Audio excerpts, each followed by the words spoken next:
इसकी भी मैं दुआ करता हूँ।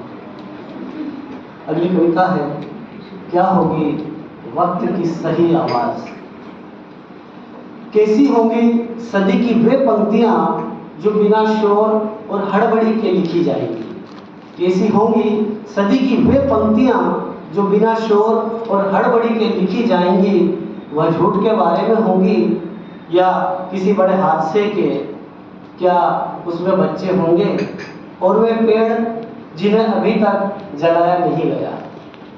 औरतें तो अमूमन वही होंगी, लेकिन वे पंचायतें जिनमें गोत्र जाति धर्म की रस्म अदायगी टूटी नहीं। वे कितनी औरतों के मालिक होंगे, कितनों के भक्षक।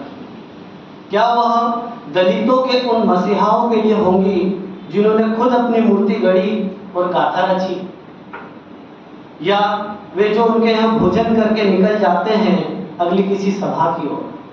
क्या होगी इस वक्त की सही आवाज़ जो हमारे चुप रहने से ज़्यादा ज़रूरी होगी। क्या वह फतवों फरमानों के बारे में लिखी जाएंगी। क्या वह फतवों फरमानों के बारे में लिखी जाएंगी, या होगी उन पत्थरों के लिए जो पूजे तोड़े और फेंके जाते हैं। क्या होगा इस दुनिया में सदी का सच। क्या हम पेड़ों गुफाओं और अपने असभ्य खोल के भीतर जीवित रहेंगे। आखिरकार हमारे पास तय करने के लिए कुछ नहीं होगा सिवाय जख्मों और निराशा के। हमारे पास तय करने के लिए कुछ नहीं होगा सिवाय जख्मों और निराशा के।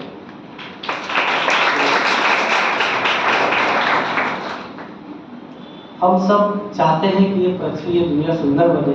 ये मुझे लगता है हर संवेदनशील इंसान यही चाहता है कि ये दुनिया बहुत खूबसूरत और संवेदनशील हो। तो बतौर कवि मैं क्या सोचता हूँ, ये कविता उस तरह से अभिव्यक्त होती है। मैंने अपने दिनों को उम्मीदों से सराबोर रखा। मेरे मरने के बाद भी इस दुनिया को सुंदर बनाने की कोशिशें जारी रखना। मेरे मरने के बाद भी इस दुनिया को सुंदर बनाने की कोशिशें जारी रखना। मैं जो खटता और खपता रहा हूँ तुम्हारी ही तरह, मैंने अपने दिनों को उम्मीदों से सराबोर रखा। प्यार के उन दिनों की तरह सपनों से भरपूर उमंगों में जीते हुए। घर लौटते हुए जरूर देख लेना कि फुटपाथ पर सोए बेघर लोग कितने संशयों से भरे पड़े हैं। हो सके तो उठे नहीं उन पर कोई हिकारत भरी नजर, इसका ध्यान रखना। मजदूरों के हाथ बड़े सख्त और कपड़े कुछ मैले से हैं। उनसे हाथ मिलाते या गले मिलते हुए संकोच मत करना। प्यार करते हुए अपनी आत्मा को गवाह बनाना, और याद रखना कि उगती पत्ती तुम्हें और झड़ती पत्ती तुम्हारे प्यार को बना रही है। जब कभी थककर हारने लगो, गुनगुनाना कविता में अपनी बेचैनी को। जब कभी थककर हारने लगो, गुनगुनाना कविता में अपनी बेचैनी को। हो सकता है दुनिया तुम्हारे खिलाफ हो सकता है दुनिया तुम्हारे खिलाफ हो, नापसंद हो उसे तुम्हारे शब्द, लेकिन खुले आकाश के नीचे तुम्हारी कोशिश भरी हार भी सबब बन सकती है किसी दूसरे के लिए। कोशिश करना कि अपने होने के बाद भी बातें कर सके अगली पीढ़ी इस पीढ़ी के बारे में। उन्हें लगे नहीं कि दो वृक्षों के बीच छायाएं पनपती नहीं। उन्हें लगे नहीं कि दो वृक्षों के बीच छायाएं पनपती नहीं। कोशिश करना।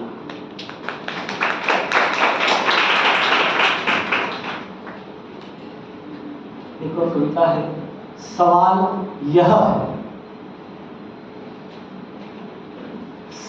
यह है तुम किस चीज से दुनिया को बचाना चाहोगे। सवाल यह है तुम किस चीज से दुनिया को बचाना चाहोगे।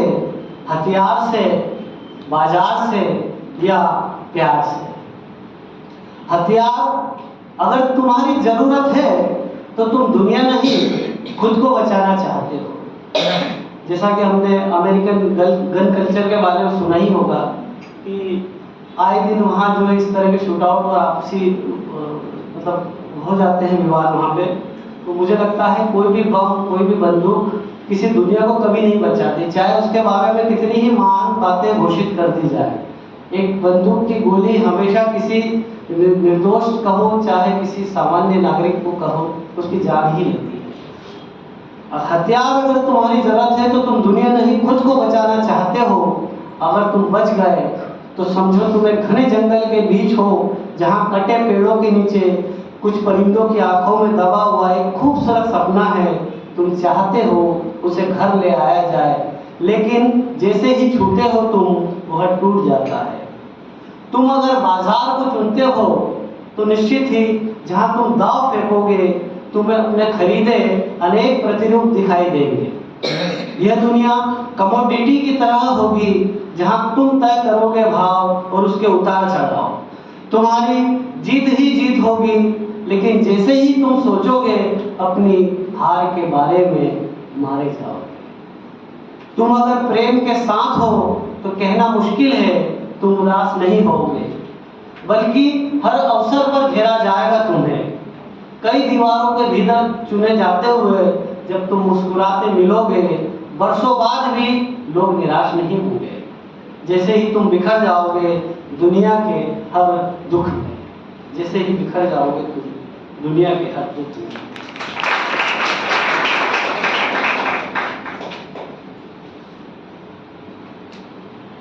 एक प्रेम की अभिव्यक्ति कविता है। तुम जो मेरी प्रेमिका नहीं हो, तुम जो छत पर हाथ टिकाए खड़ी हो, तुम जो छत पर हाथ टिकाए खड़ी हो, तुम्हारे हाथ और बाल ढके हैं शॉल के भीतर। धूप सेकते हुए तुम्हारा चेहरा तपता है अलाव में सेके हुए अनाज की तरह। उस वक्त मैं देखता हूँ तुम्हें, उस वक्त मैं देखता हूँ तुम्हें, तुम जो मेरी प्रेमिका नहीं हो, ना ही हमने मिलकर कोई सपने देखे हैं। मैं देखता हूँ तुम्हारी आंखों में गुलमोहर की शांत झड़ती पत्तियां। तुम एक गहरी लंबी सांस लेती हो, तुम्हारी उदासी में ढेरों पक्षी विदा लेते हैं, लेकिन हमने अभी तक कोई विदा नहीं ली। हम जानते हैं, हम नहीं जानते हैं इस बारे में, हम अस्पष्ट हैं। तुम जो मेरी प्रेमिका नहीं हो, मैंने तुम्हें कभी कोई खत नहीं लिखा, लेकिन हमारी आंखें जानती है कि हमने सदियों एक दूसरे की प्रतीक्षा की है। हमने कोई वायदा नहीं किया, लेकिन मैं देखता हूँ शाम का सूरज तुम्हारे चेहरे पर चमकता है, लिखता है हमारी अस्पष्ट कहानी को अपने महान अंतरालों के बीच। शुक्रिया।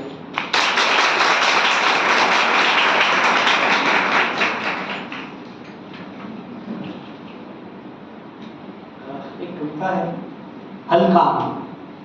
हलकान त्रस्त होना, पीड़ित होना किसी चीज से।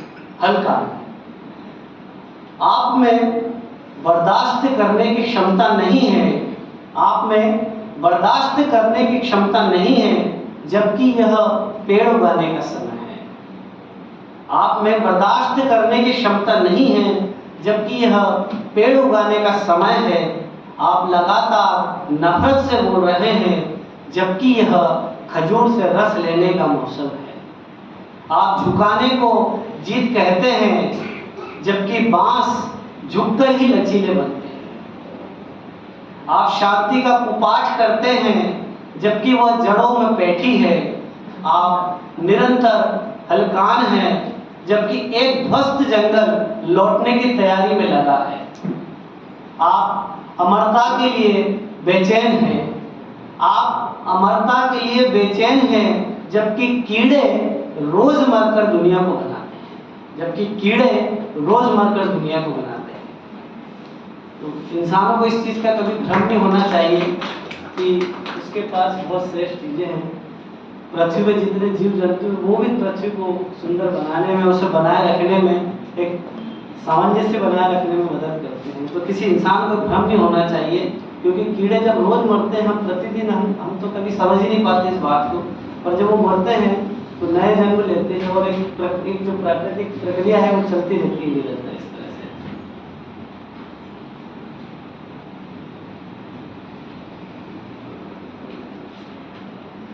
एक कविता है ख्याल। ये ख्याल मुझे एक पिक्चर देख के आया था। एक फिल्म है रॉकी, सिल्वेस्टर स्टेलोन की, शायद कुछ लोगों ने देखी। और ऐसी एक पिक्चर है, हीरो का नाम मैं भूल रहा हूँ, इट मैन करके उसकी भी सीरीज चली थी उस हीरो की। तो उसमें भी इस तरह का एक संवाद है। तो एक इंसान के बतौर में क्या सोचता हूँ, ये इसमें कुछ कहने की कोशिश है।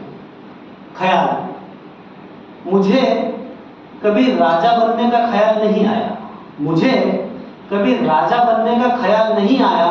राजा माने ताकत, युद्ध और अकेलापन। राजा माने ताकत, युद्ध और अकेलापन। मैंने तो महज चींटियों के जैसा होना चाहा, उनके साथ जमीन पर कदम ताल करते साथ का कोई गीत गुनगुनाना चाहा। भरी बारिश में सारी भारहीन नन्ही पत्तियों की तरह विनीत होना चाहा। किसी निरीह के साथ हमदर्दी या दया के भाव से नहीं, किसी निरीह के साथ हमदर्दी या दया के भाव से नहीं, प्रेम और भरोसे के साथ चलना चाहा। मेरी जिंदगी मचान बनाते उस कारीगर की तरह रही जो अंत में हमेशा नीचे रह जाता है। हो सकता है आप इसे अलग ढंग से व्याख्यायित करें, लेकिन छूट जाने से साथ चलना सचमुच लेकिन छूट जाने से साथ चलना सचमुच बड़ा है। अंत में कोई अंत नहीं रह जाता, सिर्फ याद साथ याद रहता है। अंत में कोई अंत नहीं रह जाता, सिर्फ साथ ही याद रहता है। शुक्रिया।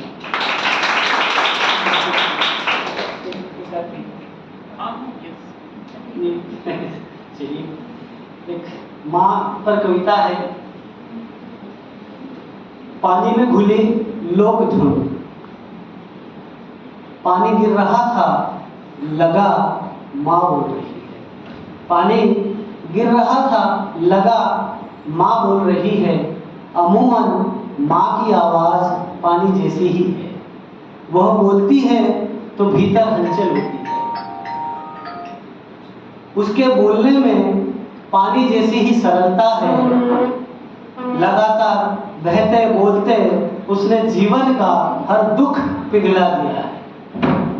बचपन में जब वो थपकियां देकर सुलाती थी, पीठ नाव में बदल जाती, पानी हिलोर भरता और हमारी सारी नावें नींद में डूब जाती। उसकी अनुपस्थिति में हर चीज बोलना बंद कर देती है, जैसे पानी जमीन में और गहरे उतर गया हो। कभी कभी वह पानी के गीत गाती है, जैसे सभी माओं में सदियों की एक धुन गुथी हुई है, जिसे वह अपने असंख्य मुंहों से सुनाती चली आ रही है। बरसों बर्तन कपड़े धोते पछीड़ते पानी इस तरह रच बस गया है उसमें, जैसे अभी कोई सोता बह निकलेगा। वह ममता इसी तरह लुटाती है, मानो कोई बरसाती नदी समुद्र हो जाना चाहती है। माँ पानी में घुली हुई कोई लोक धुन है।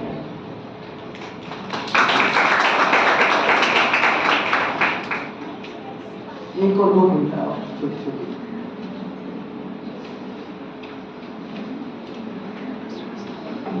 क्योंकि यहाँ तो हमने देखी नहीं, लेकिन नॉर्थ इंडिया में सांप्रदायिकता बहुत तेजी से फैल रही है। तो यहाँ तो मैं आप सभी का धन्यवाद करता हूँ। तो उसी सांप्रदायिकता को ध्यान में रखते हुए कविता है, मेरा अपराध।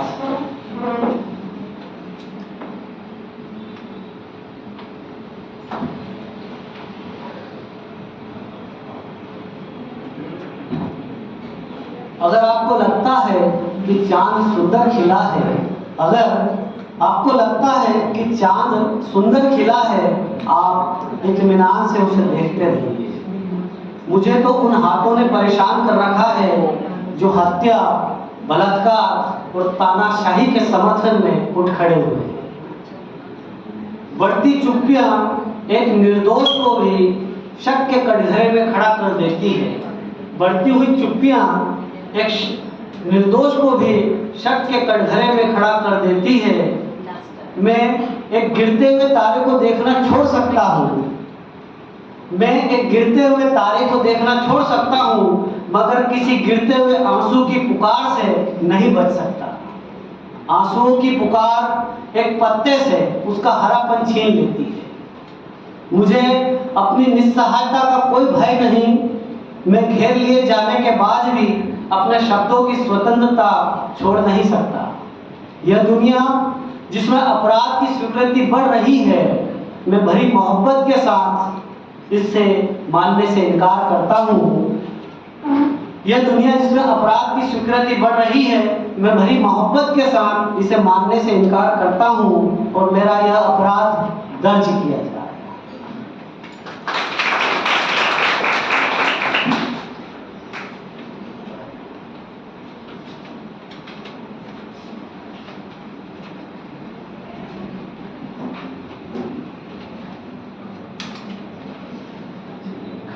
अंतिम कविता आपके सामने,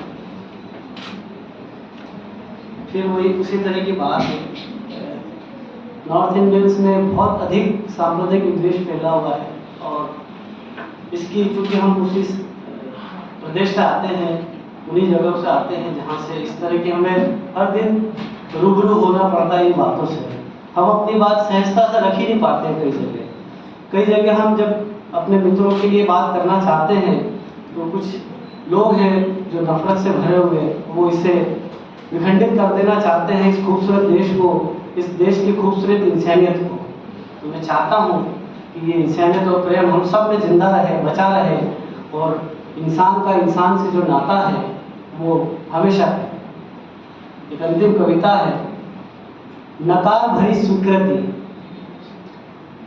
धीरे धीरे नफरत भी सहज लगने लगेगी एक दिन। धीरे धीरे नफरत भी सहज लगने लगेगी एक दिन कि मुसलमानों, दलितों, अल्पसंख्यकों से नफरत नहीं बल्कि हमारे आचार विचार का सही तौर तरीका है। यह भी होने लगेगा कि पड़ोस के घर से उड़कर आया कागज का कपड़ा या कागज एक साजिश है। यह भी होने लगेगा कि पड़ोस के घर से उड़कर आया कागज या कपड़ा एक साजिश है। बर्ताव में टूट पड़ेगी हमारी अहिंसा।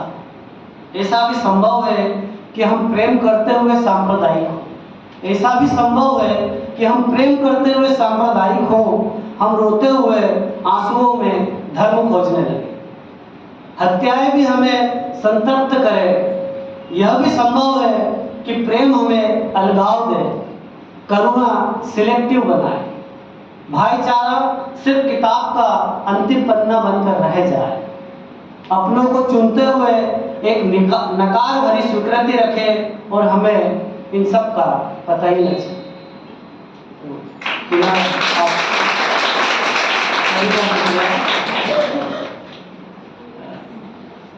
यहाँ से जो पैगाम लेके जाऊंगा भाईचारे, प्रेम का, आपसी साझेदारी का, इसके लिए भी आप सबका शुक्रिया अदा करता हूं।